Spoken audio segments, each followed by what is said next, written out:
Chemistry. तो रसायन विज्ञान में हम लोगों ने पढ़ा क्या क्या पढ़ा।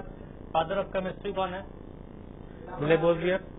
ऐसे फादर ऑफ केमिस्ट्री ज्वाइंटली रूप से लेबोजियर को, जॉन डॉल्टन को और इनको क्या नाम है इसका, रॉबर्ट बॉयल, इन सबको तीनों को मिला के बोला जाता है। ठीक है, बट ऐसे फादर ऑफ अगर हम लोग मॉडर्न केमिस्ट्री बोलेंगे तो Lavoisier. Who named hydrogen and oxygen.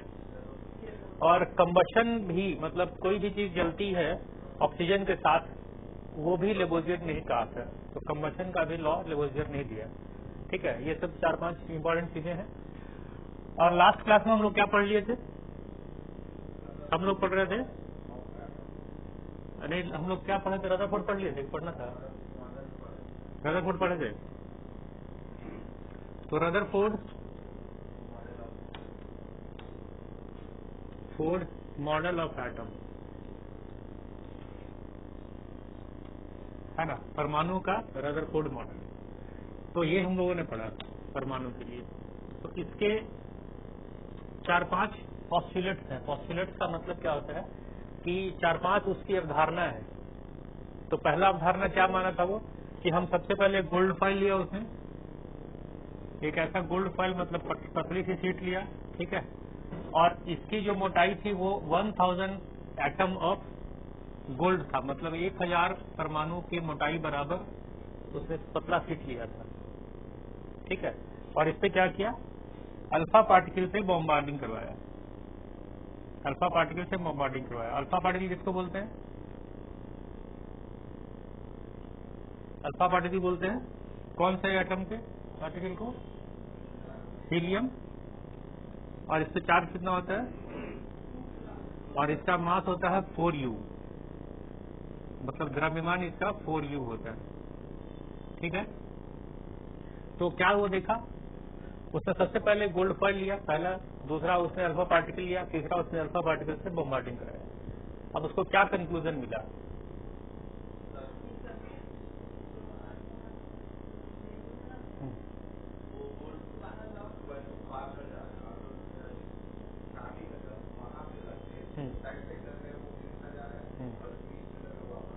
ठीक है, तो उसने 3 लिया कंक्लूजन। उसका कंक्लूजन 3 ये था, नंबर वाइज, कि जो एटम है, परमाणु है, वो पूरी तरह से खाली है।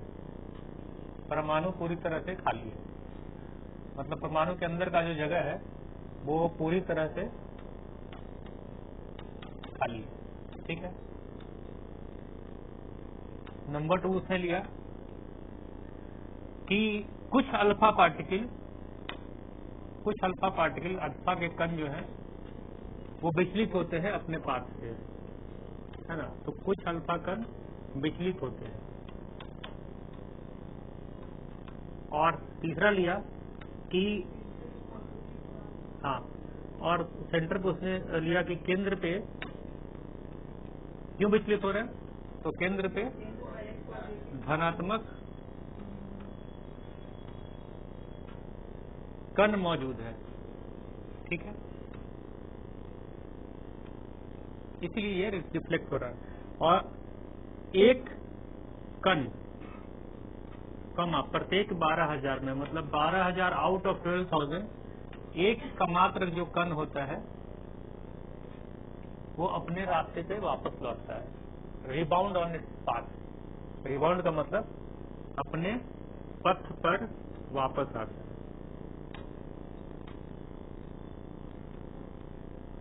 ठीक है, जैसे कहने का मतलब एक एटम लीजिए, ये अल्फा पार्टिकल निकल गया, ये अल्फा पार्टिकल निकल गया, ये वाला जो बीच में गया वो लौटा ऐसे। ठीक है, और जो एकदम बिल्कुल एट द सेंटर जा रहा है, बिल्कुल केंद्र पे जा रहा है, वो जिस रास्ते पे जा रहा है उसी रास्ते पे वापस आ जा रहा है। जिस रास्ते पे गया उसी रास्ते पर वापस आ गया। ये जा रहा और यार, ठीक है। और ये वाला जो है ये आपका इधर इसका विचलित हो गया कुछ एंगल पे। इसका मतलब है कि बीच में ये भी अल्फा पार्टिकल था प्लस, तो अगर यहाँ पे भी प्लस होगा तभी तो रिपल्सन होगा। तो इस तरह से सोचा कि केंद्र पे एक धनात्मक कण मौजूद है और उस धनात्मक कण या मास को उसने केंद्रक या न्यूक्लियस फॉर्म रखा। तो इसलिए रदरफोर्ड न्यूक्लियर मॉडल बोलते हैं, एटॉमिक मॉडल नहीं बोलते। उसको कहा जाता है रदरफोर्ड का नाभिकीय मॉडल, नाभिकीय सिद्धांत, है ना। तो इसको लिख लीजिए। हिंदी ज्यादा कम मैंने पढ़, ये हिंदी थोड़ा ज्यादा अच्छा लग रहा है इंग्लिश से। हमको एक बहुत खुशी हो रही है लिखने में। अपनी मातृभाषा बहुत दिन बाद मैंने लिखा आप लोगों की दुआओं से।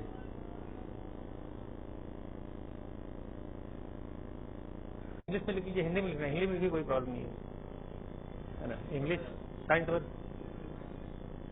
स्वाति इंग्लिश में लिखिए, वो सब इंग्लिश में लिखना, इंग्लिश है ना, इंग्लिश या इंग हिंग में लिख रहा है, इंग हिंग। जब इंग्लिश हो सकता है तो इंग हिंग क्यों नहीं हो सकता है? हो सकता है। इंडो इंडियन मैंने आधा इंडिया में रहेगा, अब आधा इंडिया में रहेगा।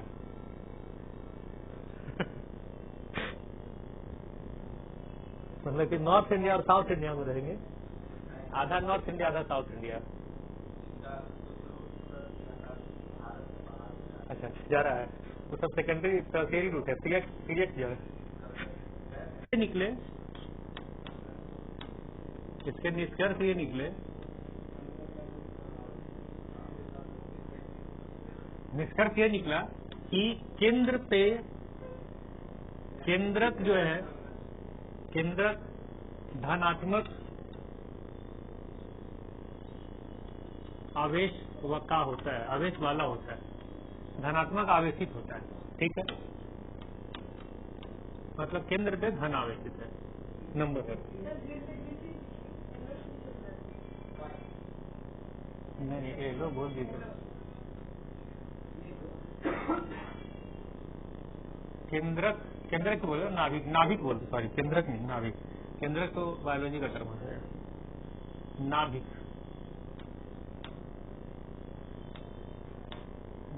धनात्मक, समझ आए तो नाभिक धनात्मक आवेश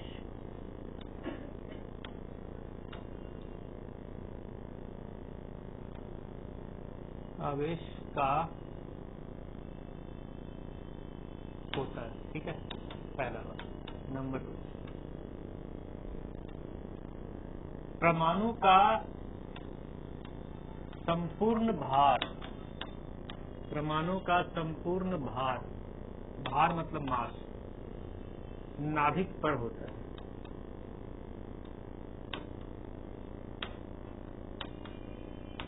पूरा मास जो है परमाणु का, वो नाभिक पर है। ठीक है, और नंबर 3, नाभिक का आकार,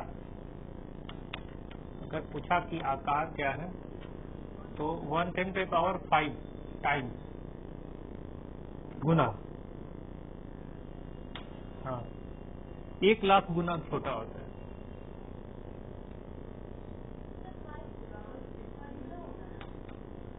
छोटा नहीं, मैं क्या लिख रहा हूँ पहले सेंटेंस ध्यान दीजिए। नाभिक का आकार 10⁵ गुना परमाणु से छोटा होता है, तो परमाणु का आकार कितना रहेगा, उससे छोटा करेंगे। मैंने यहाँ पे लिखा 10⁵ टाइम्स छोटा, इसका मतलब कि परमाणु का जो आकार है वो है 10⁻⁻10।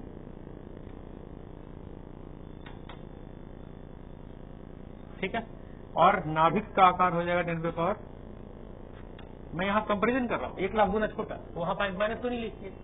जब हम लिखेंगे उसका आकार कितना है तो 10⁻⁻50 और उसका 10⁻10, इसका मतलब 1,00,000 गुना छोटा। उससे छोटा मतलब 1 बटा नीचे, है ना। छोटा मतलब 1 बटा ये छोटा हो गया, ये 5।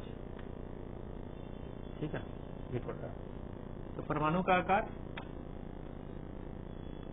10⁻⁻15। 10 मीटर।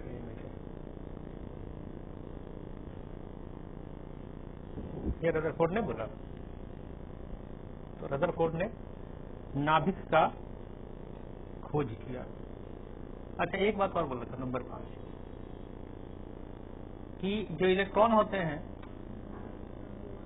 हाँ, वो नाभिक के चारों ओर, नाभिक के चारों ओर, हाँ, अपनी कक्षा पर नहीं, अपनी कक्षा नहीं, वृत्ताकार पथ पर। कक्षा का तो नाम दिया था वो नील बोर। अब चारों ओर वृत्ताकार पथ पर चक्कर लगाते हैं। चक्कर, सर्कुलर पाथ लगाते हैं।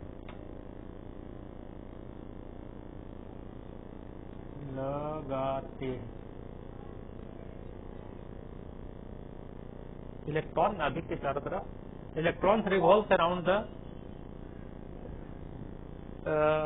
Nucleus on circular path. ऐसे electrons revolves on circular path around nucleus.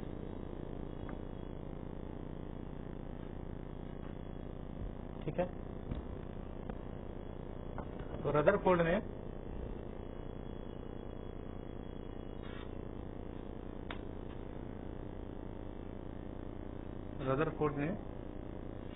केंद्रक की खोज की।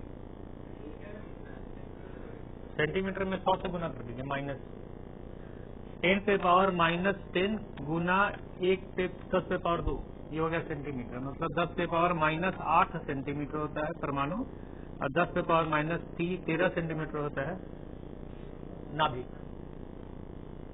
1 मीटर में 100 सेंटीमीटर, माने जहां पर भी 1 मीटर आएगा ना, वहां पे इक्वल टू में 10⁻2 सेंटीमीटर है। इसके बदले ये लिखिए, नील बोर बोले, इन्होंने बोला वृत्ताकार पथ। बोले कि एक, अगर जैसे यहाँ पे 10⁻⁻10 मीटर है ना, वो 100 सेंटीमीटर लिखना होगा तो 10⁻2 से मल्टीप्लाई कर देंगे, तो ये हो जाएगा 10⁻⁻8। और अगर हमको 15 को बनाना है तो फिर 15 भी उसी तरह से बन जाएगा, गुना 10⁻2। तो 10⁻2 से मल्टीप्लाई करेंगे। 1 मीटर बराबर 10⁻2 सेंटीमीटर, कहीं पर भी रहेगा मीटर। तो रदरफोर्ड ने नाभिक की खोज की। रदरफोर्ड ने नाभिक की खोज की।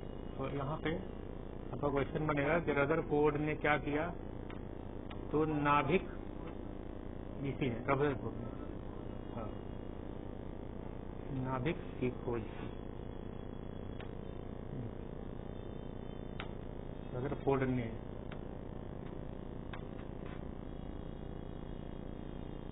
परमाणु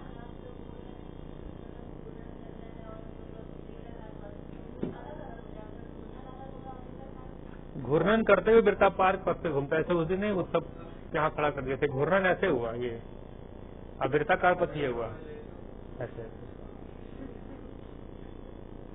जैसे एक इलेक्ट्रॉन ऐसे घूम रहा है, जैसे इलेक्ट्रॉन ऐसे से घूम रहा है, ऐसे से घूम रहा है और ऐसे से चल रहा है, समझ गया। उसको घूर्णन माने इंग्लिश में रोटेशन।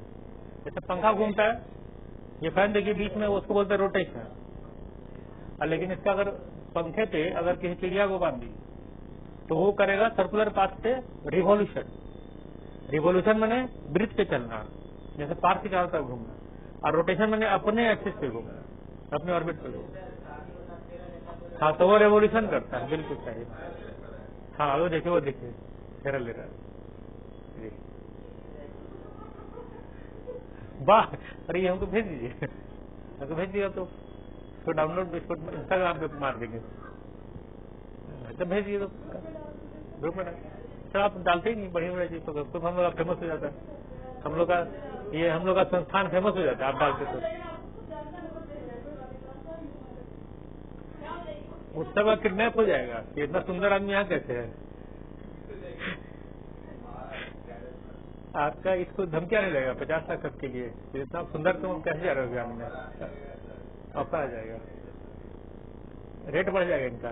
खोज की, उसके बाद में इनके 2-3 खामियां रह गया। इनकी जो कमियां थी, इनमें कमी ये रहा इसका, इनका जो मॉडल था सिद्धांत पे, इनके कमियों को क्या बोलेंगे हिंदी में, क्रिटिसिज्म नहीं, उसको कहा जाता है ये शॉर्ट कमिंग, है ना। तो शॉर्ट कमिंग मतलब होता है कमी ही बोल सकते हैं। तो इनके सिद्धांत की कमी दो थी। पहला ये कि एक हमारे साइंटिस्ट का नाम था प्लैंक। हाँ तो नहीं, खामियां सीधा लिखा जाता है, खामी। तो प्लैंक ने कहा था, प्लैंक जो थे उन्होंने बोला कि अगर कोई आवेशित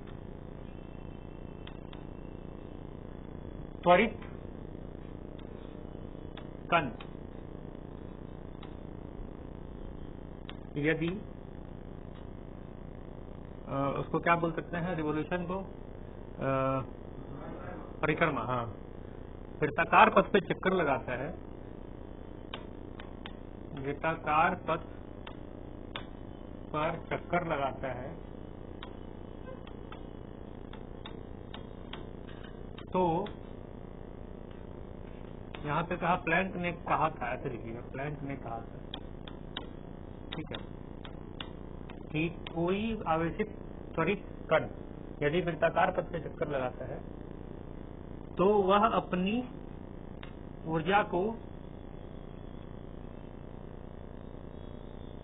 रेडिएट करता है। अब रेडिएट को क्या बोलते हैं, उत्सर्जित करता है, उत्सर्जित।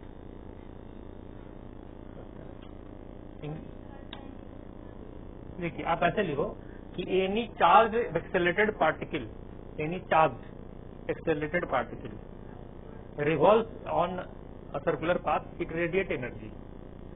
जैसे कोई कण है, चार्ज है, जैसे कि इलेक्ट्रॉन चार्ज है, त्वरित मतलब उसका गति बढ़ रहा है हमेशा, मतलब वो गति में है, ठीक है, कांस्टेंट वेलोसिटी में है, और घूमेगा तो उसकी ऊर्जा खत्म हो जाएगी। जैसे किसी आदमी को दौड़ाइए, क्या वो थक जाएगा, क्योंकि उसकी ऊर्जा घट रही है, तो क्योंकि वो वेलोसिटी उसकी ऊर्जा के कारण है, तो उसका ऊर्जा खत्म होगा, वो अपना ऊर्जा को उत्सर्जित कर देगा और फाइनली रुक जाएगा, है ना, रेस्ट भी आ जाएगा, जिसकी वजह से जो प्रोटॉन है न्यूक्लियस पे वो उसको अपनी तरफ खींच लेगा और इलेक्ट्रॉन गिर जाएगा न्यूक्लियस के अंदर। बात समझे? ये मैक्स प्लैंक ने पहले बोला था ये सिद्धांत। अब इसी को लोगों ने इनसे पूछा रदरफोर्ड से कि आप बोल रहे हैं इलेक्ट्रॉन घूम रहा है, तो घूम रहा है तो उसमें ऊर्जा, उसका ऊर्जा खत्म हो जाएगा, ऊर्जा खत्म हुआ तो इलेक्ट्रॉन तो गिर जाएगा नीचे। तो इसका वो कोई आंसर नहीं देता कि इलेक्ट्रॉन क्यों नहीं घूमता। जैसे सोलर मंडल में अर्थ घूम रही है सूर्य के चारों तरफ, तो क्यों घूम रही है, क्यों उसका ऊर्जा खत्म नहीं हो रहा है ना? क्या एनर्जी बनाता है? एनर्जी बनता नहीं, एनर्जी कैसे अर्थ बनाएगा? हमारा अर्थ घूम रहा है क्योंकि ग्रेविटेशनल फोर्स लगा हुआ है सभी ऑब्जेक्ट पे। तो जो जिस अवस्था में है, न्यूटन का पहला लॉ कि अगर कोई ऑब्जेक्ट फिजिक्स में चलता है, अगर कोई ऑब्जेक्ट चल रहा है गति में या रुका हुआ स्थिर है, वह अपनी अवस्था को बनाए रखता है जब तक उस पर कोई बाहरी बल कार्य न करे, न लग जाए। तो क्योंकि ये सब मोशन में ऑलरेडी है तो ये चलता रहेगा, क्योंकि इसको कोई भी एक्सटर्नल फोर्स इसका अपोज या इसको बढ़ाने के लिए काम नहीं कर रहा।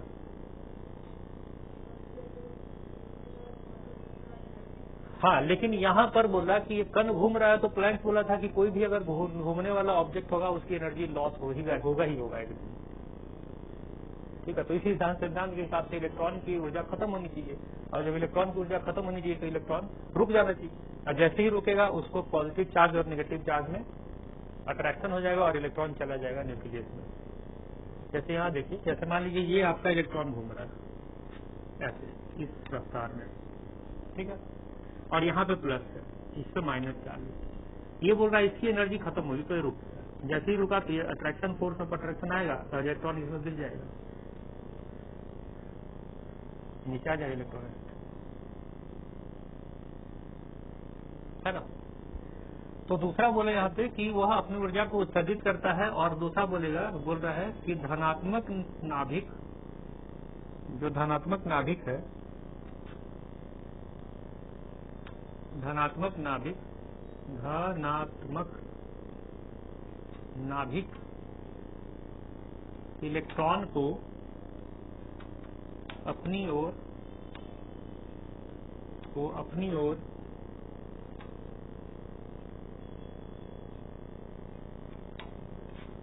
खींच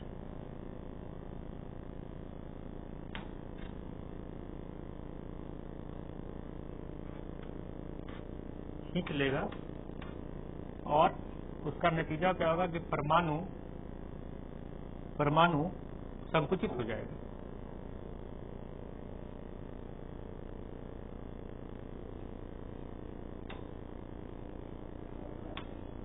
ऐसा होता नहीं है, यही इनकी कमी थी। तो हमारे पास जितने भी मैटर है वो सब सिकुड़ के खत्म हो जाने चाहिए। तो कमी बताइएगा तभी तो कोई सुधारा आके। जैसे चित्रकार ने एक पेंटिंग बनाया हाथी का, उसका 4 पैर में 1 पैर छोड़ दिया, आप गए वहां पे चौथा पैर यहाँ पे पैर, कोई और आएगा नहीं, चौथा पे थोड़ा मोटा, कोई और बोलेगा काले रंग का होगा, कोई और बोलेगा इतना ऐसा होगा। तो इस तरह थ्योरी डेवलप होती है। तो रदरफोर्ड ने सारा चीज सही किया, यहाँ तक पहुंच के उनके पास आंसर नहीं थे, मतलब एक्सप्लेन नहीं कर पा रहे थे कि कैसे। प्लैंक्स कह रहा है, इससे 50 साल पहले प्लैंक्स बोल रहा था कि कोई भी ऑब्जेक्ट, सही से बोला था, प्लैंक्स कांस्टेंट भी आता है ना, C=hv, उसने फॉर्मूला दिया था C=hv, और इसी h को बोलते हैं प्लैंक्स कांस्टेंट, और इसका वैल्यू होता है 6.636 इंटू 10⁻36 जूल पर कुछ ऐसा। तो ये ऑलरेडी इसके किसी के एक्सेलरेशन पे, कोई चार्ज पार्टिकल के एक्सेलरेशन पे अपनी थ्योरी दे चुके हैं, और उन्होंने बोला था कि कोई भी घूमने वाली ऑब्जेक्ट, कोई भी अगर एक्सेलरेटेड ऑब्जेक्ट है, वेलोसिटी में ऑब्जेक्ट है, उसकी ऊर्जा खत्म होती है। तो इलेक्ट्रॉन भी तो घूम रहा है तो इसकी ऊर्जा खत्म होगी, है ना। तो जब इनसे पूछा गया कि ऊर्जा खत्म हो रही इलेक्ट्रॉन की, तो इनके पास में आंसर नहीं था, तो ये ऐसी कमी है। और अगर उसकी ऊर्जा खत्म हो जाए तो फिर नाभिक उसको अपनी तरफ खींच लेगा और परमाणु जो है तो संकुचित हो जाएगा। दूसरा कमी, इस पर भी कुछ नहीं बोले, क्योंकि दोनों के बीच में बल लगता है, उस बल का नाम है, फोर्स ऑफ अट्रैक्शन का नाम सेंट्रीपेटल फोर्स। अभिकेंद्रित अपकेंद्रित, सेंट्री को क्या कहते हैं, हाँ, तो सेंट्रीपेटल फोर्स लगता है, अभिकेंद्रित बल, सेंट्रीपेटल अभिकेंद्रित बल।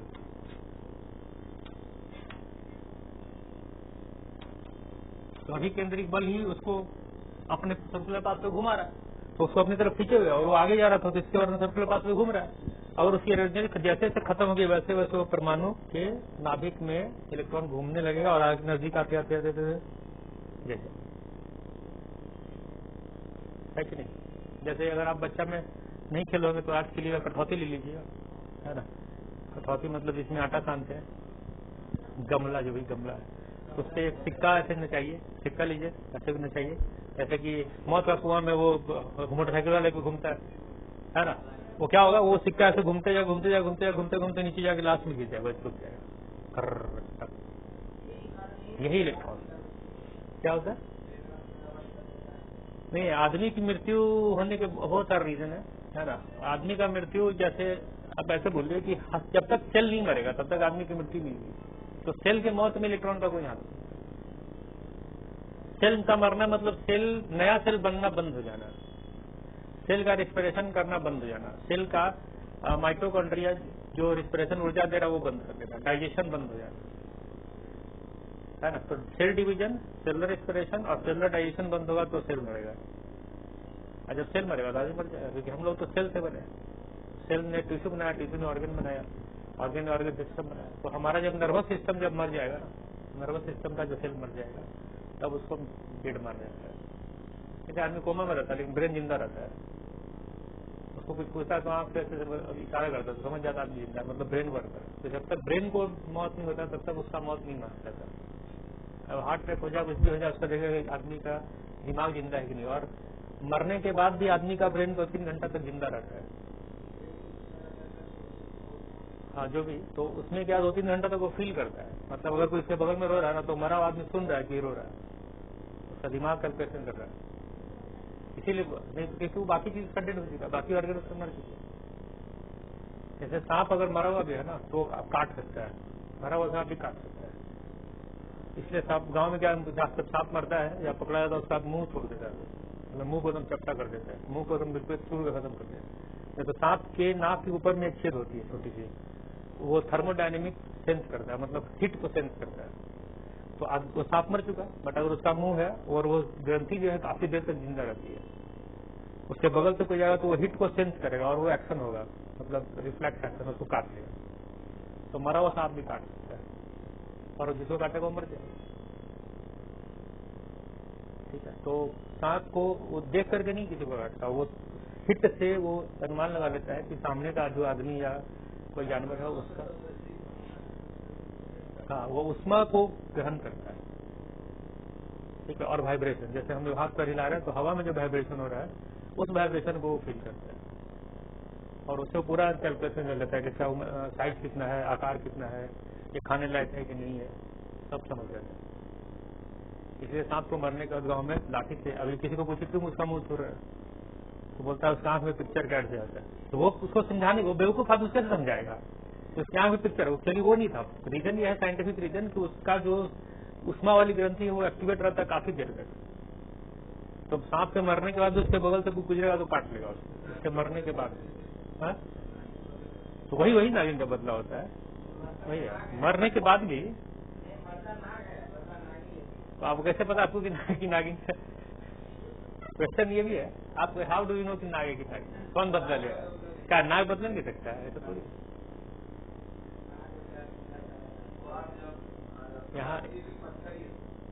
यहाँ ताजमहल कौन बनाया? नहीं, ताजमहल किसने बनवाया बताइए?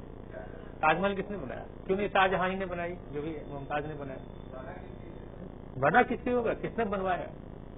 वियोग में कौन था? क्वांटम बात जैसे सबको समझ में आता है, मतलब बहुत सूक्ष्म सूक्ष्म बात समझ में आता है, किसी को समझाने का मतलब है। और मैक्रो मतलब होता है बड़ा चीज। तो मैक्रो और माइक्रो दो कॉन्सेप्ट आया, ये सब चीज मैक्रो पर लागू होता है, बट माइक्रो चीजों पे ये सिद्धांत लागू नहीं होता। इसीलिए नील बोर ने नया कॉन्सेप्ट दिया जिसको बोलता है क्वांटम कॉन्सेप्ट, और उन्होंने माइक्रोस्कोपिक लेवल के कण के ऊर्जा और उसके बारे में बात की। मैक्रो और माइक्रो, मैक्रो जैसे मैक्रो मैन आप लोग देखते प्रचार में, मैक्रो मैंने बड़ा, महान, बड़ा साइज है। ऐसा था माइक्रो, जैसे माइक्रोस्कोप, सूक्ष्म स्कोप।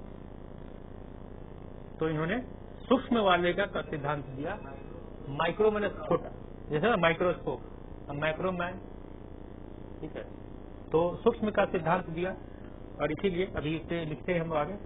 तो नील बोर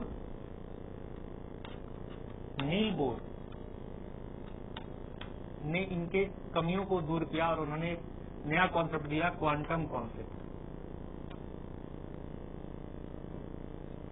जैसे कोई भी डिस्कवरी होती है वो किसी एक आदमी का कंप्लीट डिस्कवरी नहीं होता, कुछ आदमी वहां तक वर्क किया, फिर उसके बाद कुछ उसको आगे बढ़ाएगा, फिर उसके बाद कुछ उसको आगे बढ़ाएगा, और लास्ट में जाके एक फाइनल थ्योरी बनेगी, है ना। तो नील बोर ने जो क्वांटम कॉन्सेप्ट दिया, उन्होंने ये बोला कि उसकी कमी क्या थी कि इलेक्ट्रॉन रेडिएट करता है एनर्जी, है ना। तो उन्होंने बोला electrons do not radiate energy. Sorry, फिर हम हिंदी लिख दिए, इंग्लिश लिखते हैं। इलेक्ट्रॉन ऊर्जा को उत्सर्जित नहीं करते। तो कैसे? इलेक्ट्रॉन ऊर्जा को ना, इलेक्ट्रॉन ऊर्जा उत्सर्जित नहीं, ऊर्जा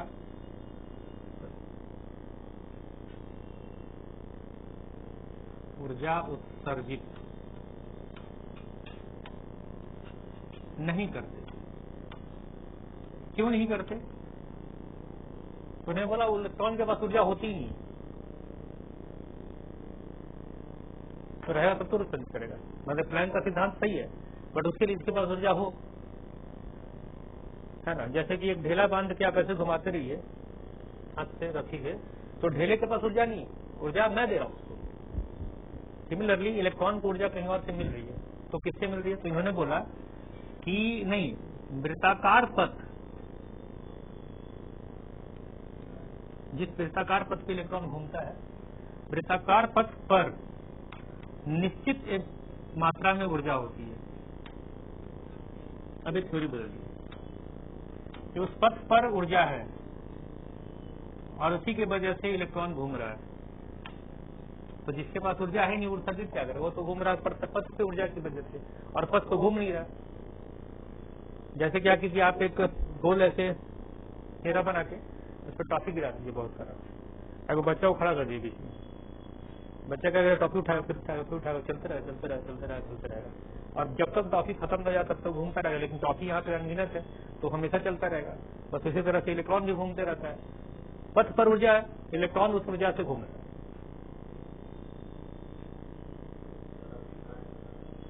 लिखवाया कि इलेक्ट्रॉन वृत्ताकार पथ पर निश्चित मात्रा में उत्सर्जित कर दिया, ऊर्जा होती है। ठीक है। और इलेक्ट्रॉन इसी ऊर्जा की वजह से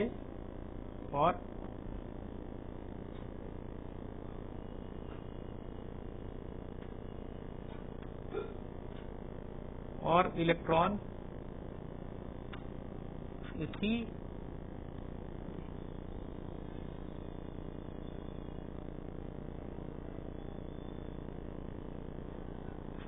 ऊर्जा के कारण अपने वृत्ताकार पथ पर घूमता है। अपना इसलिए मैं लिख रहा हूं कि हर इलेक्ट्रॉन का अलग अलग पथ है, या कुछ खास इलेक्ट्रॉन का अलग पथ है, कुछ खास इलेक्ट्रॉन का अलग पथ है। मतलब कुछ इलेक्ट्रॉन पहले पथ पे चलेंगे तो कुछ इलेक्ट्रॉन दूसरे पथ पे चलेंगे, कुछ इलेक्ट्रॉन तीसरे पथ पे चलेंगे। जैसे किसी परमाणु में अगर मान लीजिए 20 इलेक्ट्रॉन है तो 20 इलेक्ट्रॉन एक पथ पे नहीं चलेगा, कुछ इलेक्ट्रॉन पहले पथ पे, कुछ इलेक्ट्रॉन बाद वाले पे, कुछ इलेक्ट्रॉन बाद वाले पे, ऐसे चलेंगे। इसी के बाद बोरबरी आया, फिर वो वाला कमी इसमें रह गया, बोला कौन इलेक्ट्रॉन कितने पे चलेगा, कितने इलेक्ट्रॉन कितने, इनके पास जवाब नहीं था। अब देखो ये सब पॉस्टुलेट है, किसी ने देखा नहीं कि इलेक्ट्रॉन उस पथ पर घूम रहा है, नहीं, ये सिर्फ एक मान्यता अवधारणा है कि ऐसा हो रहा होगा।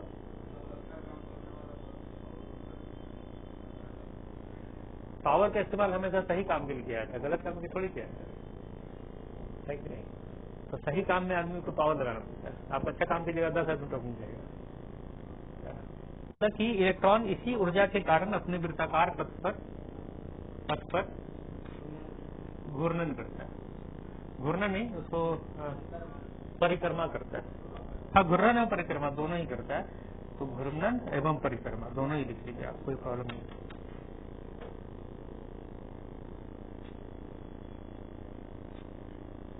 हम लोग मंदिर में परिक्रमा क्यों करते हैं, क्यों करते बोलिए? साइंस है वहां पे। जैसे इलेक्ट्रॉन परिक्रमा कर रहा है न्यूक्लियस का, पृथ्वी परिक्रमा करी सूर्य की। अब इसमें कंपेरिजन को इलेक्ट्रॉन छोटा है, नाभिक बड़ा है, पृथ्वी छोटी है, सूर्य बड़ा है, तो हर छोटी चीज जब बड़ी चीज का परिक्रमा करती है तो वह अपना जो संतुलन है वो बड़े वस्तु पर छोड़ देती है कि मेरा संतुलन तुमको करना है। तो जब आप मंदिर का परिक्रमा करते हैं तो आप अपने आप को भगवान पे छोड़ देते हैं कि अब तुम्हारे चारों अब घूम लिया, अब मेरा जो है वो तुम ही को देखना है। ये साइंटिफिक रीजन था। पॉइंट क्या बोला, पहला पॉइंट लिख रहे थे हम लोग, पहला पॉइंट लिखे, नंबर 2 पॉइंट बोले कि इलेक्ट्रॉन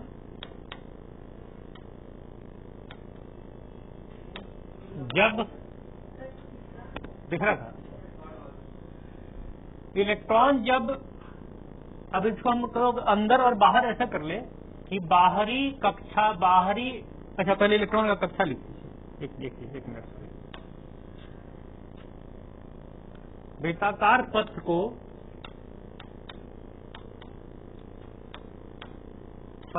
जिस पर इलेक्ट्रॉन परिक्रमा करते हैं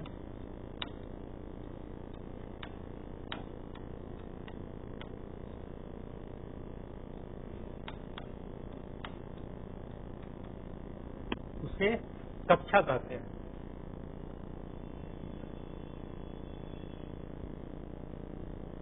उसे कक्षा, और ऑर्बिट को कक्षा बोलेंगे, और इंग्लिश में लिख देते हैं, वो सब चीज आपको याद रहेगा। एनर्जी लेवल, क्योंकि एनर्जी था, एनर्जी सेल, एनर्जी लेवल और स्टेशनरी स्टेट भी कहते हैं, मतलब स्थिर अवस्था। जैसे इसका एग्जैक्ट हिंदी हमको अभी याद नहीं आ रहा, लेकिन शायद स्थिर अवस्था।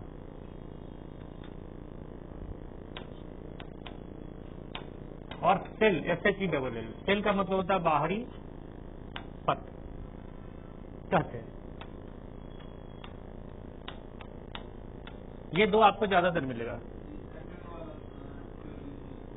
हाँ, नेल बोर ने जो तीसरा पॉइंट बोला, वो बोला कि वो जो वृत्ताकार पथ है वो है कक्षा जिस पर इलेक्ट्रॉन घूमता है। Simple, the name of circular path on which electron revolves is known as orbit, shell, energy state, energy level, stationary, ये सब ठीक है। क्योंकि ऊर्जा होती है इसलिए उसको ऊर्जा लेवल भी बोलते हैं, ऊर्जा स्टेट भी बोल सकते हैं, ठीक है, ऊर्जा की अवस्था ही बोल सकते हैं। और ये इमेजनरी पाथ है, ये कल्पना वाला पाथ है, कोई असल वाले पाथ नहीं है। जितना ज्यादा इलेक्ट्रॉन बढ़ाते जाएगा वो पाथ अपने आप बनता जाएगा, ठीक है। जैसे सोलर सिस्टम, जैसे मान लीजिए मेरे में 9 ग्रह अभी हम लोग का सोलर सिस्टम है, जितना ज्यादा ग्रह बढ़ाते जाएंगे उतना ग्रह घूमता जाएगा, ठीक है। तो वृत्ताकार पथ बोलते हैं। और बोलते हैं कि वृत्ताकार पथ नाभिक से जितना दूर होगा उतनी ज्यादा होगी, जितना दूर होगा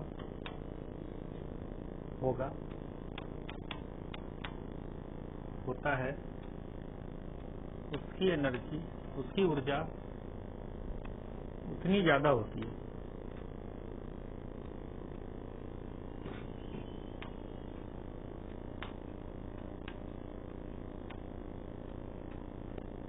और निकट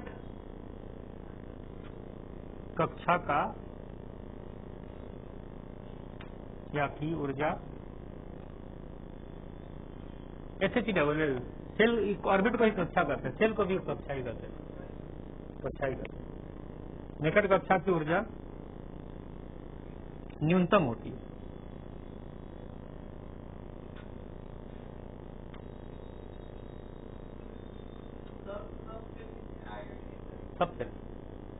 सब सेल इसमें आएगा, अभी आएगा। जैसे इनकी जो कमियां होगी ना, तो जब इन पे प्रश्न उठेंगे तो वो सब सारा का आंसर आ जाएगा। अभी का जो मॉडल हम लोग एटॉमिक पे वो कंप्लीट, लगभग कंप्लीट है, अब उसमें कुछ ज्यादा खास नहीं हो रहा है। अब ये यहाँ पे होने लगा, ये पाथ इलेक्ट्रॉन वगैरह कुछ नहीं है, अब ये सब ऊर्जा का रूप है। बहुत सारे ऊर्जा मिलके इलेक्ट्रॉन बनाती है, बहुत सारी ऊर्जा मिलके प्रोटॉन बनाते हैं, तो बहुत सारी ऊर्जा मिलके एटम बनाता है।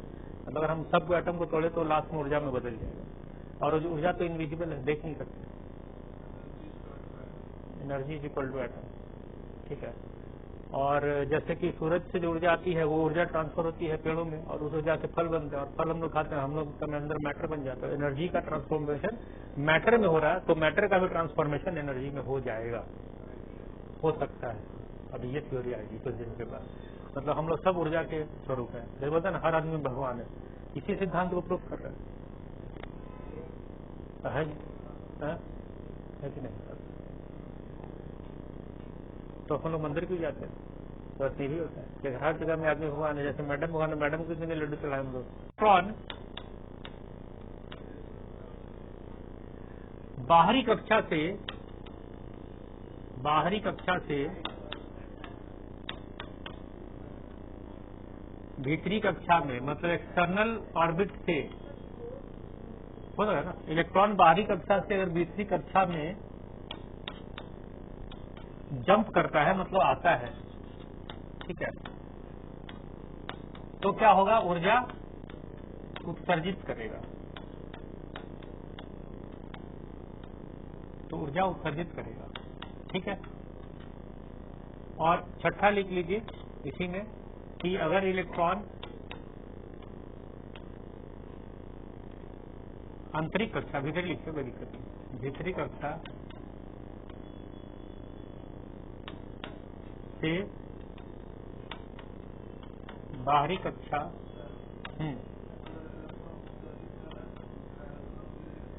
तो अब वो बोल रहा है उत्सर्जित नहीं समझे। जैसे मान लीजिए कि आप बैठे हैं, जैसे कि एक स्टेडियम है, स्टेडियम में गेम चल रहा है, आगे का जो दर्शक बैठा हुआ है इसका टिकट है 10 रुपया, और पीछे वाले का टिकट है जो ऊपर बैठा हुआ है उसका टिकट है 100 रुपया। हाँ ठीक तो है, बाहर वाले का ऊर्जा ज्यादा है, पैसा ज्यादा है। ये बोलेगा हम इधर आना चाहते, उसको 90 रुपये वापस मिल जाएगा, और ये बोलेगा हम इधर जाना चाहते, इसको प्लस 90 रुपया खर्च और लेना पड़ेगा। वही यहाँ होता है। बाहर से जब भीतर आएगा तो ये 90 रुपये को माइनस कर देगा। बाहर में 100 जूल है, उधर 100 जूल है, और उसको जाना 10 जूल में, तो अपना 100 जूल वहीं पे छोड़ देगा और 10 जूल वाले में चला जाए, तो एनर्जी की घट गई, उस इलेक्ट्रॉन की एनर्जी घट गई, कम रहेगी। हाँ, उसमें एनर्जी ज्यादा रहेगी। ठीक है, इसे जब एटम को गर्म करते हैं ना तो बाहर वाले कक्षा से इलेक्ट्रॉन जल्दी उछलते जाता है। ठीक है, तो इलेक्ट्रॉन क्या देखिए भीतरी कक्षा से बाहरी कक्षा में जाता है तो आपको उसको ऊर्जा नहीं, बाहरी से कहा लिखे, बाहरी से भीतरी में ऊर्जा, ठीक है, अब भीतरी में तो ऊर्जा अवशोषित करना पड़ेगा। सही है, ऊर्जा अवशोषित करना होगा, अवशोषित करता है, मतलब उसको आप उतना ऊर्जा देंगे तभी वो अंदर जाएगा। ठीक है, भीतरी से बाहर जाने के लिए अवशोषित करेगा, अवशोषित करेगा माने कि वो लेगा, उसकी ऊर्जा बढ़ाएंगे तो वो बाहर चला जाएगा, और अगर उसकी ऊर्जा कम करेंगे तो वो इलेक्ट्रॉन के एटम के अंदर चला जाएगा, नाभिक के पास चला आएगा। ठीक है, अब इसी में पॉइंट बढ़ा दीजिए, कक्षा का नाम किसी ने पूछा तो कक्षा का नाम, पहला नंबर कक्षा का K, दूसरा नंबर कक्षा का L, तीसरा नंबर कक्षा का M, चौथे का N और पांचवें का O, पांचवा नंबर O और छठा नंबर T और सातवां नंबर Q। 7 ही कक्षा हो सकता है ज्यादा से ज्यादा, अभी तक के हिसाब से किसी भी एटम में ज्यादा से ज्यादा 7 कक्षा हो सकता है।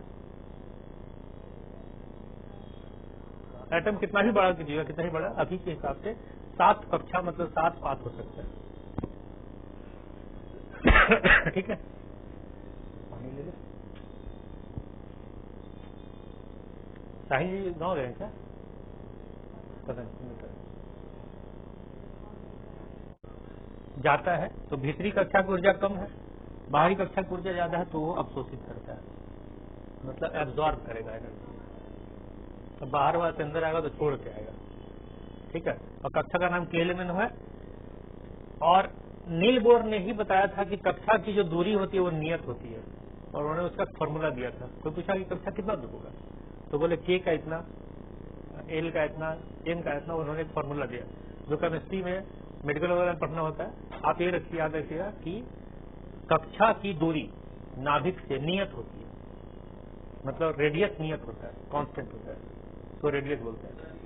जैसे पहला जो कक्षा वो होता है 52 पिकोमीटर से, उसके बाद वो बढ़ते रहता है। हाँ,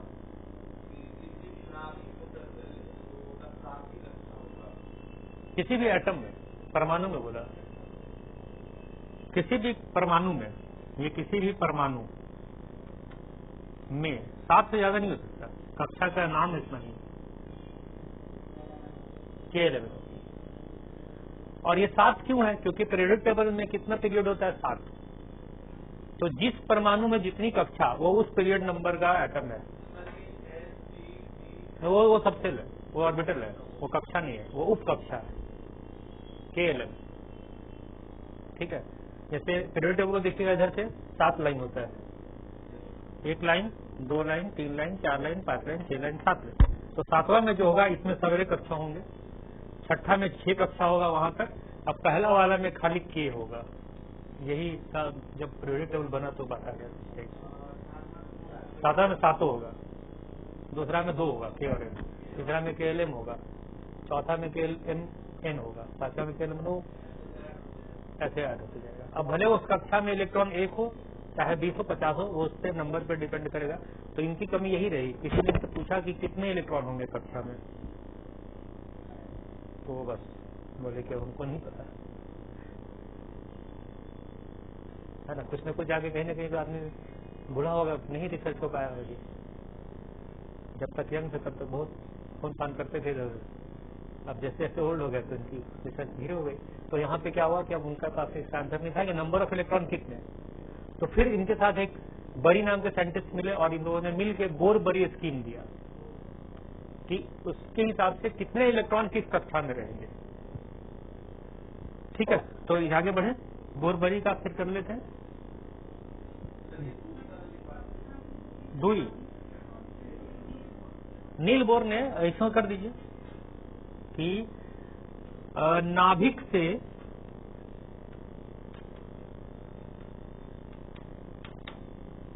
प्रत्येक कक्षा की दूरी निश्चित होती है, नियत होती है। ठीक है, और इसको हम लोग ऐसे बोल सकते हैं, इसे रेडियस करते हैं, त्रिज्या। जैसे ज्योमेट्री में त्रिज्या होता है ना, रेडियस होता है। जैसे ये गोल सर्कल है तो ये सेंटर है, यहाँ से R होगा तो पहला कक्षा को R1 लिखेंगे, दूसरे कक्षा की दूरी को R2 लिखेंगे। हाँ, पहला कक्षा फिक्स रहेगा, दूसरा के बाद बदलेगा। पहले कक्षा हर का फिक्स रहता है, क्योंकि पहले कक्षा न्यूक्लियस से उतनी ही दूरी करेगी सारे एटम का, लेकिन दूसरी कक्षा दो अलग अलग एटम का अलग अलग होगा। जैसे मान लीजिए कि अगर हम हाइड्रोजन ले लें तो हाइड्रोजन का जो ये कक्षा है पहला वाला, ये जितना दूर है ये 52 पिकोमीटर होता है। 52 पिकोमीटर ये फिक्स है, तो सभी का होगा। लेकिन अगर हम एल में जाएंगे, मतलब हीलियम में जाएंगे, तो हीलियम में दूसरा कक्षा एल भी है, तो इसका दूरी जितना है। ठीक है, अगर हम तीसरा एटम ले लें आपका, मान लीजिए हीलियम, हाइड्रोजन, हीलियम, लिथियम, तो लिथियम का जो एल होगा इसकी दूरी ये अलग अलग होगी। मतलब R2 हीलियम के लिए और R2 लिथियम के लिए अलग अलग दूरी पर होगा।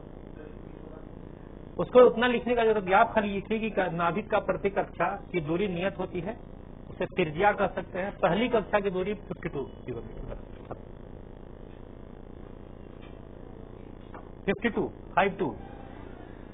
52 PM पिकोमीटर पहली कक्षा। पहली कक्षा सबका बराबर होता है, पिकोमीटर PM, पिकोमीटर 10⁻⁻12। ठीक है, 10⁻⁻12 वो तो पिको है। समझ बात? मतलब मैं एक बार फिर रिपीट करता हूँ इस पर, इसको समझने का है सिर्फ कि जैसे पहला कक्षा आप लिए हाइड्रोजन एटम है, दूसरा ले लिए हम लोग हीलियम एटम। ठीक है, तो हीलियम में दो कक्षा होती है, हाइड्रोजन में एक ही कक्षा, ये K है, ये K है, ये L है। ठीक है, और लिथियम में 3 कक्षा होती है, एक K, फिर एक L और एक M। Hydrogen, helium, lithium. Lithium नहीं, आप सोडियम ले लीजिए, क्योंकि सोडियम में 3 कक्षा होगा, तो K, L। ठीक, तो अब देखें K जो है सबका बराबर होगा, सबका K बराबर, ये सबका K बराबर, माने पहली कक्षा सबका बराबर दूरी है। और वो K का दूरी जो होता है ना, K का जो रेडियस है, हाँ, रेडियस ऑफ K ये 52 किलोमीटर, ये सबका बराबर। लेकिन अगर हम रेडियस L का यहाँ माने, तो मान लीजिए हम अंदाज दे रहे हैं, अभी एग्जैक्ट नहीं पता, 100, तो इसका L हो सकता है 120 हो जाए, इसीलिए निकालना इंपॉर्टेंट नहीं है। तीसरे वाले का हो सकता है 150 हो जाए, चौथे वाले का 200 हो जाए, वो डिपेंड करता है उसके एटॉमिक नंबर और उसके अंदर नंबर ऑफ इलेक्ट्रॉन। क्योंकि पहला एटम का जो पहला जो कक्षा है उस सबका बराबर होता है, 2 ही इलेक्ट्रॉन रख सकता है, इसलिए वो सबका 52 पिकोमीटर फिक्स है। अभी दूसरा में क्यों है? क्योंकि इसमें मान लीजिए किसी में 1 इलेक्ट्रॉन है, किसी में 2 इलेक्ट्रॉन है, ये 8 इलेक्ट्रॉन तक जा सकता है। तो जितना ज्यादा इलेक्ट्रॉन बढ़ेगा उसके हिसाब से उसकी दूरी भी अलग अलग होगी। समझ बात को मोटा मोटी? तो अभी पहला हम लोग को बस ये याद रखने का कि पहली कक्षा जो है वो फिक्स होती है। अब आ जाइए बोर बरी स्कीम पे। तो बोर बरी ने क्या कहा,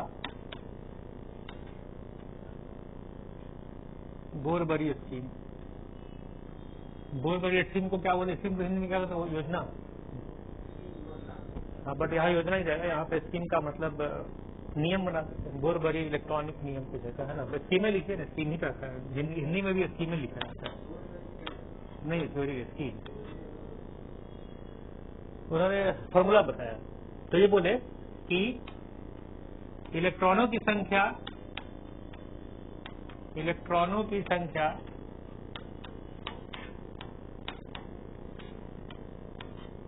प्रत्येक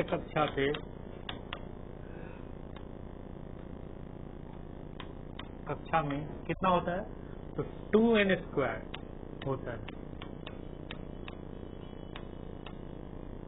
जहां n क्या है? n इक्वल टू कक्षा की संख्या।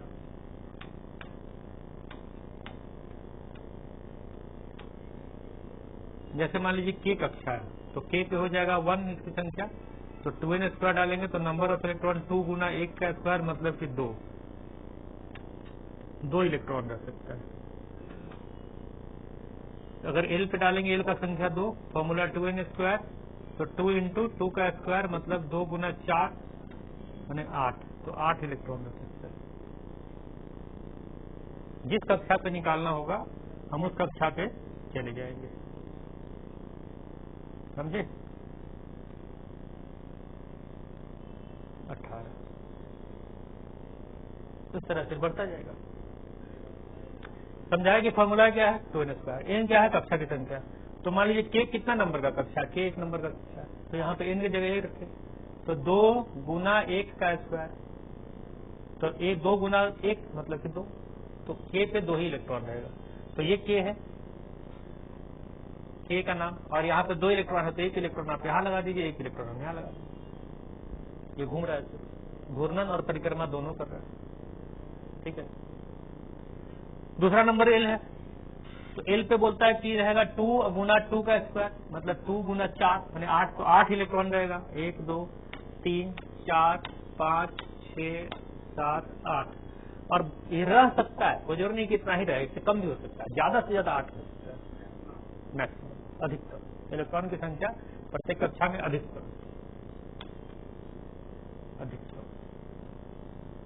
समझ गए? तो मान लीजिए 5वां पे है, तो 5वां पे कितना रहेगा बताइए? 25 2 25 गुना 2 50 इलेक्ट्रॉन रह सकता है। और 7वां पे कितना रह सकता है? 49 गुना 2 98, तो 7वां पे 98 इलेक्ट्रॉन रह सकता है। तो अभी यहाँ पे क्वेश्चन प्रश्न हुआ कि इतने सारे इलेक्ट्रॉन क्या एक ही कक्षा पे घूमेंगे? तब उसका आंसर था कि नहीं, ये इलेक्ट्रॉन का भी पाए जाने की संभावना उस कक्षा में भी अलग अलग जगह पर होती है, और उस अलग जगह को बोलते हैं सबसेल ऑर्बिटल। सबसेल, उस ऑर्बिटल, सबसेल या ऑर्बिटल। जैसे उत्सव है, 24 घंटा में इसकी खोजने के लिए कोई आएगा तो कहाँ जाएगा? बोला ज्यादातर टाइम में कहाँ रहता है? आप घर के कौन से रूम में रहते हो? बाथरूम में, किचन में, बेडरूम में, स्टडी रूम में। सब आदमी, जैसे किसी महिला को खोजना है तो किचन में ढूंढो, है ना? ज्यादा टाइम किचन में बीतता है। आपका ज्यादा टाइम कहाँ बीतता है? किचन में बैठ खाता है। मैं बहुत लोग बाथरूम में भी खाता है, बहुत है ना? तो जिस लोकेशन पे जहां आपके पाए जाने की अधिकतम संभावना होगी, जैसे इलेक्ट्रॉन यहां पर घूम रहा है, आप इलेक्ट्रॉन को खोज लीजिएगा, कहां खोजिएगा? ये तो बहुत बड़ी कक्षा है, हमारे लिए छोटी है, बट इलेक्ट्रॉन के हिसाब से बहुत बड़ी कक्षा है। जैसे पृथ्वी का पाथ कितना बड़ा है, पृथ्वी के लिए पाथ बहुत बड़ा है। तो उस जगह को जहां मैक्सिमम पॉसिबिलिटी है उसको बोलते हैं सबसे। आएंगे उस पर, है ना? डोंट वरी, चिंता मत कीजिए, लड्डू खिला खिला के खाई होगी। तो पहले बताना था हमको। अभी क्या बोला कि बोरबरी ने बोला कि नंबर 2 पॉइंट की जो इलेक्ट्रॉन ये अधिकतम होते हैं 2 8 18 25 50 तक, है ना? उसमें भी जब आप उसके कक्षा पे जब हम उसको वितरण करेंगे, है ना, तो अंतिम कक्षा चाहे उसमें इलेक्ट्रॉन 20 हो 25 हो, अधिकतम सीमा में 8 से ज्यादा इलेक्ट्रॉन नहीं रह सकते। दूसरा फॉर्मूला बोला नहीं रह सकते कि अंतिम कक्षा, मान लीजिए आपका 3 नंबर है, 3 नंबर में कितने इलेक्ट्रॉन होते हैं? 18, है ना? लेकिन बोलता है कि 18 रहे तब भी अगर वो अंतिम कक्षा है तो उसमें 8 ही इलेक्ट्रॉन रखना पड़ेगा आपको। ये बोरबरी स्कीम का दूसरा स्कीम है। अब इसका मतलब क्या आपको समझाते हैं? जैसे देखिए सोडियम पहला एलिमेंट है जिसमें 3 कक्षा होता है, ठीक है। तो इसका इलेक्ट्रॉनिक कॉन्फ़िगरेशन होता है K, L और M 2, 8, 1, क्योंकि इसका एटॉमिक नंबर 11 और मास नंबर 23। तो देखिए तीसरा कक्षा में कितना इलेक्ट्रॉन आया, देखिए आया, कभी भी 8 से ज्यादा नहीं हो सकता। और इसका अंतिम होता है आर्गन। आर्गन में आपको 18 नंबर का ये है एटॉमिक नंबर है, तो 2, 8, 8 बस। तो ऑल्दो कि इसमें रहने वाले इलेक्ट्रॉनों की संख्या कितनी है, 18। यद्यपि कि इसमें 18 इलेक्ट्रॉन रह सकते हैं, लेकिन क्योंकि ये आखिरी कक्षा है इसलिए इसमें 8 से ज्यादा इलेक्ट्रॉन नहीं रहेंगे। मतलब 18 आदमी को रहने का जगह है घर में, लेकिन 8 ही आदमी रहेंगे अगर ये अंतिम वाला घर है तो 9 आएगा तो उससे फिर अगला कक्षा आ जाएगा, एन आ जाएगा, उस 9वां को इन दे देगा। तो अब आप पूछिए कि भाई 8 से ज्यादा कब होगा, तो 8 से ज्यादा तब होगा, तीसरा नंबर कि अंतिम से पूर्व कक्षा को क्या बोलेंगे, हिंदी इंग्लिश में बोलते हैं पेन अल्टीमेट, इंग्लिश में क्या बोलेंगे, सेकंड लास्ट में। तो ये तो हिंदी थोड़ी हुआ, पूर्व अंत क्या बोल रहे हैं, है वो पहले, है ना। हाँ, तो बोलेंगे कि अंतिम से पूर्व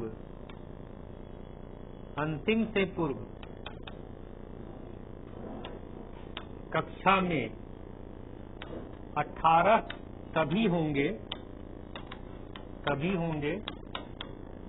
जब अंतिम में 2 होगा। मतलब अंतिम इलेक्ट्रॉन में 2 इलेक्ट्रॉन को आप फिक्स कर दीजिए और उसके बाद आप बढ़ाते रहिए, उसको 18 कीजिए, ठीक है। मैंने 8 से आप इसको 18 तक कीजिए, जब यहाँ पे 2 छोड़ दीजिएगा। जैसे कैल्शियम में वो हम आपको सिखाएंगे अभी, तो थोड़ा देर में समझ में आ जाएगा सारा। कैल्शियम में 20 होता है, तो यहाँ पे 2 छोड़ दीजिए, तो 2, 8, यहाँ पे 8 है, तो 18 आने के लिए आपको 30 करना पड़ेगा। 30 होता है इसका, किसका होता है एटॉमिक नंबर, 30 होता है जिंक का। तो यहाँ पे हो जाएगा 18। देखिए लास्ट में 2 छोड़िए, तब इसको 8 से 18 करेंगे, समझ गया। और 18 से ज्यादा कब होगा, जब 18 के बाद 8 हो जाए और उसके बाद 2 हो जाए, तब 18 बढ़ के 19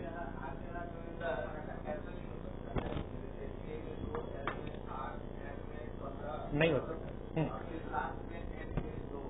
हाँ, हो सकता ये मैंने यहाँ पे 18 तक तब जाएगा जब पीछे यहाँ पे 2 को आप कांस्टेंट कर दीजिए। जैसे कि इसका शुरुआती वाला है मैग्नीशियम 12, 2, 8, 2 हो गया। ये कितना है मैग्नीशियम का, 12 है, 12। तो 2, 8, 2 है ना यहाँ पे, ये वाला खत्म कीजिए, मैग्नीशियम 2, 8, 2 गया, ठीक है। और इसके बाद जब आप कीजिएगा एल्युमिनियम तो 13 आ गया। एक मिनट 18 आर्गन के बाद चलते हैं। 21 होता है स्कैंडियम का, जस्ट इसको हटा दीजिए। हम यहाँ पे एक दूसरा एग्जाम्पल देते हैं। जैसे स्कैंडियम SC बोलते हैं 21, ठीक है। तो K में 2, L में 8 है तो 6 हो गया, और यहाँ पे आपका 2 हो गया। अब यहाँ कितना आएगा, 9। यही बोल रहा है, उससे पहले 2 को फिक्स करिए, उसका ये 8 से 9 बढ़ा दीजिए, 8 से 9 बढ़ा दीजिए। जैसे कैल्शियम को देखिए, इसमें नहीं चेंज करना, आपको इसको बढ़ा के 18 कर देना है, अब तब इसको बढ़ाना है। लेकिन इसको बढ़ाने के पहले आपको फिर लास्ट में इधर 2 भेज देना होगा, तब इसको ले जाके 8 कर देना होगा। आप समझ गए। लेकिन ये बड़ा कंफ्यूजन था, अभी भी है। साइंस पढ़ने वाले को होता तो आप लोग तो यूपीएससी में है ना, समझ गया नहीं, समझ जाता, बट जब आदमी बनाया तो नहीं बनता है। तो उसके लिए एक नया प्रिंसिपल है जिसको बोलते हैं अफबहू प्रिंसिपल, जो इन सारे समस्याओं का एकदम समाधान है ना। तो साइंस के पास सब चीजों का समाधान। कितना पॉइंट था, चौथा, पांचवा, छठा, कौन सा पॉइंट था, चौथा। तो पांचवा लिखिए। बोलते हैं कि नहीं, सही बात है, वही होता ही था। आजकल वैसे ही होता ही है, और सुरपुर मेला में ज्यादातर जमीन मालिक का कमाई मेले से ही होता है, ऐसा नहीं है शुरू से। यस यस, 6 एकड़ जमीन है। कितने भाई बहन है आप? अरे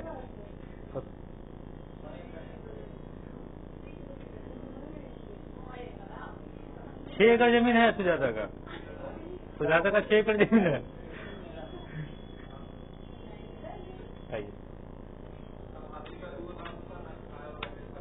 नहीं, 6 एकड़ खाली बोल रही है, अंदर में और बहुत सारा है।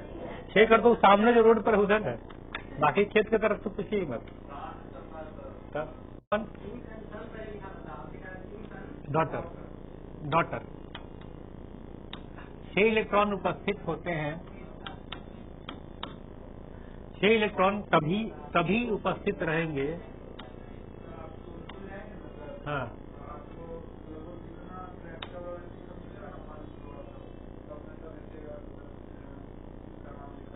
सो जाता है। अच्छा छोटी।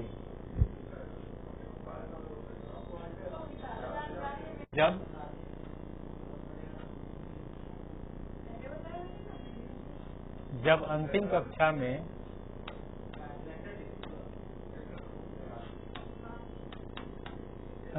में दो इलेक्ट्रॉन तथा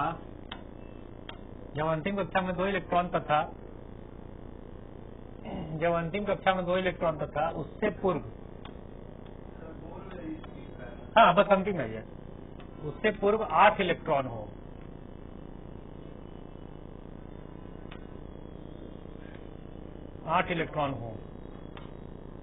समझे?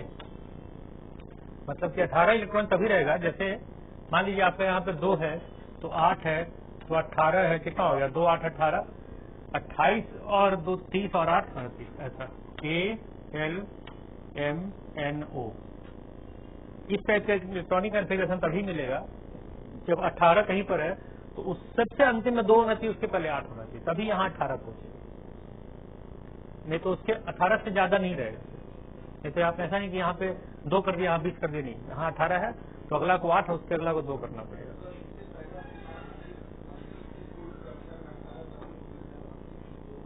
होगा तो यहाँ 18 कर दिए, अब यहाँ पे 2 हो गया।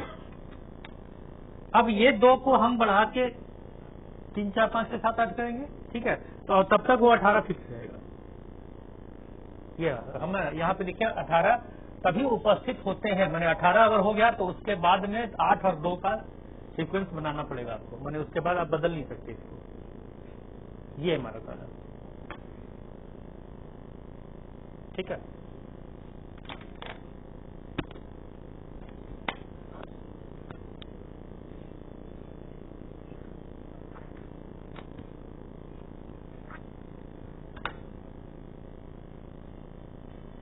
क्वालिटी का भी क्लास नहीं हो रहा क्या? बहुत कर रहा है क्यों तक जाते? हाँ क्यों तक क्लास 7 ऑर्बिट होंगे तो यहाँ पे ऐसे 5 लिखते। हाँ, अगर मान लीजिए 2 को क्यू में 2 हो गया तो पी में आपका ओपी क्यूब, पी में 8 और ओ में 18 होना चाहिए।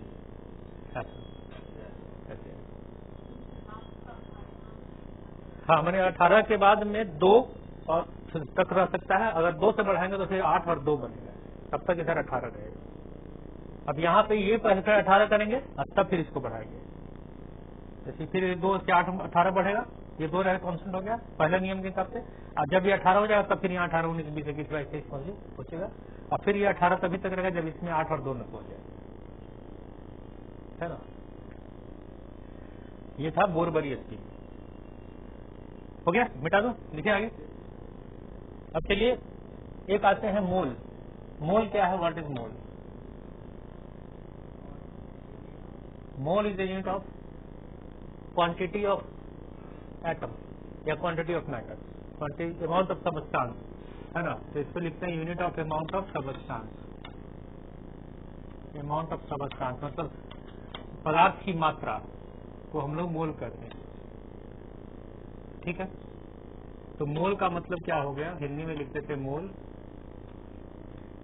6.022 या 23 10⁻23 इलेक्ट्रॉन, प्रोटॉन या परमाणु, किसी को भी आप बोल सकते हैं, परमाणु, अणु, आयन।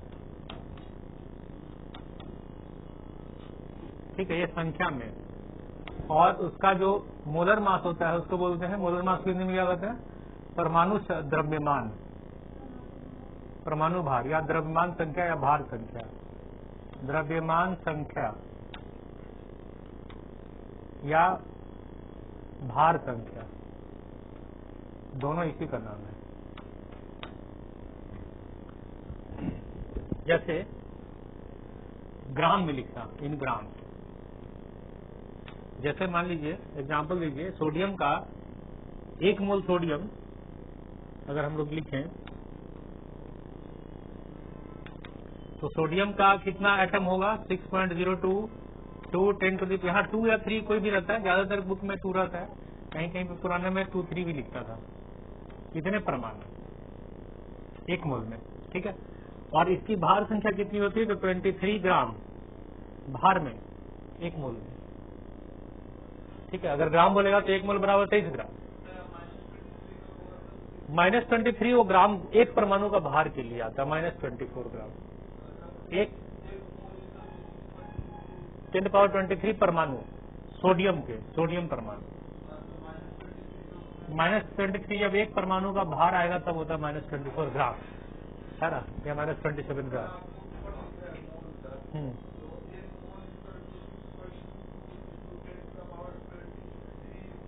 परमाणु, जैसे 1 परमाणु, 2 परमाणु, 3 परमाणु। जैसे 12 को बोलते हैं 1 दर्जन, 144 को बोलते हैं 1 ग्रूस। उसी तरह से 6 अरब खरब वाला का बोलेंगे 1 मोल, उसको 10⁻23 जीरो।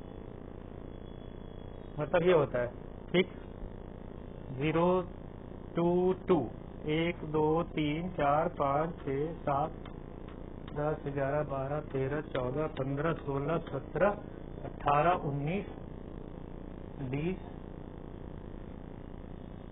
20 होना चाहिए, 20 जीरो लगा दिए। इतने परमाणु आप गिनिए तो इसको बोलेंगे हम लोग, आपको सोडियम मिला एक बोरा में और इसमें कितने परमाणु थे? तो सोडियम के इतने परमाणु थे, 6.022 है, तो इसको बोल देंगे 1 मोल। अब इसी का शॉर्ट फॉर्म हो लिखते हैं। जैसे अगर 12 रहता है तो 1 दर्जन, यूनिट है गिनने का। मान लीजिए 12 परमाणु देता तो आप कितना बोलते हैं? 1 दर्जन परमाणु, 1 दर्जन, है कि नहीं? बात समझे? अब 1000 परमाणु बोलता है, परमाणु माइनस हो रहेगा जब 1 परमाणु का भार आएगा तब। और 1000 परमाणु तो आप क्या बोलते हैं? सहस्त्र, 1 सहस्त्र परमाणु। 100 बोलते 1 सैकड़ा, फिर 1 सैकड़ा है। उसी तरह से मोल को इतना रहेगा तो 1 बढ़ा।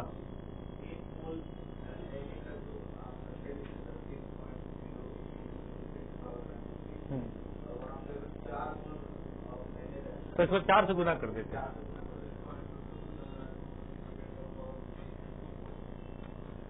5 मोल बने 5 से गुना, 10 मोल बने 10 से गुना, 4। हाँ, नंबर में, ये संख्या में है, गिनती के लिए संख्या में है। और अगर बोले कि हम आपको किलो में देंगे सोडियम, तो आप गिन के नहीं देंगे, कॉल कर देंगे। तो आप कंपेयर कीजिएगा, 23 ग्राम बराबर 1 मोल। आपको 46 ग्राम सोडियम दिया तो उसमें 2 मोल। अब 46 ग्राम सोडियम में कितने परमाणु? तो इसका दुगना, क्योंकि 23 ग्राम में इतने परमाणु, है ना। अब मान लीजिए कोई लीटर में दे तौल के, 1 लीटर तेल, न वहां तौल रहा है न वहां नंबर गिन रहा है, वो वॉल्यूम दे रहा है, आकार दे रहा है। जैसे ये है 500 ml, तो इसका ये वजन नहीं है, ये न इसमें गिनती है, ये इसका आयतन है, आकार कितना है ना। तो आकार में हो जाएगा 22.4 लीटर। 1 मोल बराबर 22.4 लीटर। कहीं कहीं पहले में ये 22.7 लीटर लिखा रहता था। तो 22.4 लीटर बराबर 1 मोल। अगर सोडियम दे दिया आपको लीटर में, लीटर मतलब जैसे आपके घर में 5 लीटर का गैलन होता है, 5 लीटर होता है ना, 5 लीटर 1 लीटर वाला तेल आता है, वो उसमें सोडियम भर दीजिए। आपने तौल रहे में गिन रहे, तो आयतन दे रहे, आयतन डालिएगा, 1 मोल बराबर 22.4 लीटर बोल में हटेगा वो। बात समझ गए? समझे? तो जनरली आयतन होता है लिक्विड के लिए या गैस के लिए, क्योंकि हम लिक्विड और गैस को ही आयतन में तोलते हैं, सॉलिड को आयतन में नहीं तोलते, है ना। कोई बोलता है कि एक बोतल रसगुल्ला ले आओ, ये बोलता है आधा किलो लाओ या 10 लाओ, क्योंकि सॉलिड चीजें को या तो हम नंबर से गिनते हैं या भार से तोलते हैं। लिक्विड और गैस को हम आयतन में लेते हैं क्योंकि उसको तोलना मुश्किल होता है ना। इसीलिए लिक्विड और गैस के लिए ज्यादातर यूज होता है। इसको बोलते हैं फ्लूइड के लिए, मतलब द्रव्य के लिए, द्रव और गैस के लिए। गैस, द्रव्य और गैस, ठीक है ना। द्रव्य और गैस, द्रव्य और गैस के लिए 1 मोल बराबर, तो तीनों को हम लोग बना सकते हैं। 1 मोल बराबर 6.022 इन बराबर मोलर मास बराबर 22.4 लीटर, लिख सकते हैं ना। तीनों तो एक ही मोल है। 1 मोल नहीं, सोडियम के लिए 23 ग्राम। अगर जैसे मैग्नीशियम आएगा तो मैग्नीशियम का भार संख्या कितना? 24, तो 24 ग्राम। एल्युमिनियम आएगा तो 27 ग्राम। हाइड्रोजन आएगा तो 1 ग्राम, है ना। क्या हो, नींद आ रहा है? नींद आना चाहिए, है ना, नींद आना चाहिए, कोई प्रॉब्लम नहीं, ठीक है। नींद आने का मतलब है कि आप जिंदा हैं, तो तुम्हारे आदमी को नींद थोड़ी आता है। बराबर 1 मोल बराबर द्रव्यमान संख्या ग्राम में, ठीक है, संख्या ग्राम में, ग्राम में बराबर 6.022 10⁻23 परमाणु, अणु या ion. Even electron, proton, neutron को भी गिन सकते हैं। 1 मोल प्रोटॉन बराबर 6.022, मतलब हम जिसको बोले 1 मोल आदमी बराबर इतना आदमी, 1 मोल संतरा बराबर इतना संतरा, यह जस्ट एक नंबर है। जैसे 1 दर्जन बराबर 12, चाहे आप आदमी गिनिए, केला गिनिए, आलू गिनिए या लड्डू गिनिए या मोबाइल पे नंबर गिनिए, फ्रेंड्स गिनिए, 1 मोल 1 दर्जन। जैसे आधा दर्जन फ्रेंड है, मान लीजिए आधा दर्जन थोड़ा ज्यादा है ना, कौन दर्जन, तो वो इस तरह का 1 मोल है। अब इसको हम लोग आधा दर्जन बोल के बोले आधा मोल, कौन मोल, ऐसा। तो परमाणु, अणु या आयन, ठीक है, किसी के लिए भी यूज हो सकता है। और इक्वल टू 22.4 लीटर अगर वो लिक्विड या गैस है, द्रव या गैस है तो।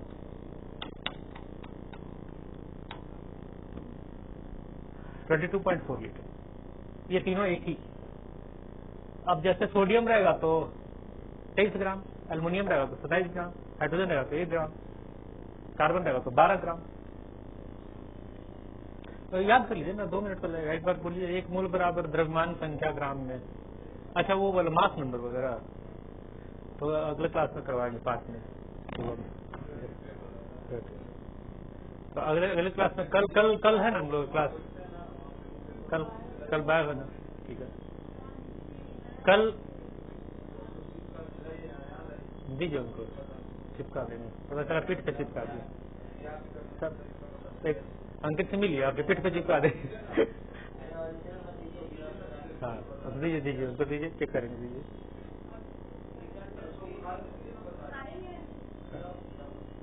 एक तो कॉपी है बेचारे, तो खा कर दीजिए। पता चला अंकित पीठ पे चिपका दिया, लोग पूछ रहा। सही बात, तो खत्म हो गया। एक अब दीजिए, आपका परमाणु नंबर क्या है,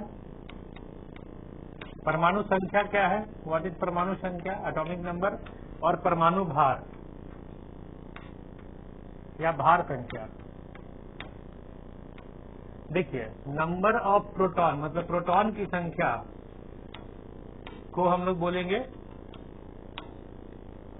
परमाणु संख्या, और प्रोटॉन, न्यूट्रॉन, प्रोटॉन और न्यूट्रॉन,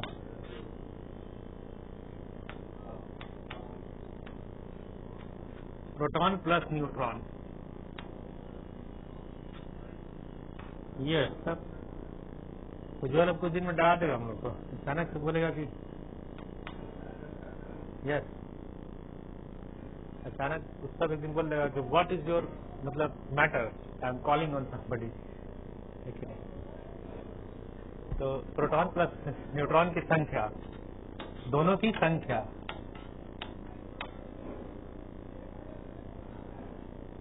ठीक है। और अगर हम लोग बोलेंगे परमाणु भार ग्राम में, परमाणु भार ग्राम में ऐसे लिखता हूं, तो ये हो जाएगा परमाणु भार प्रोटॉन प्लस न्यूट्रॉन की संख्या, उसके बगल में आपको ग्राम लिख देना है, और उसके बगल में आपको ग्राम लिख देना है। जैसे एल्युमिनियम लीजिए, एल्युमिनियम का होता है 27, क्योंकि 13 प्लस 14, तो ये हो जाएगा आपका 27। इतना बड़ा लिखने की जरूरत नहीं है दोस्तों। यहाँ लिख दीजिए एल्युमिनियम का 27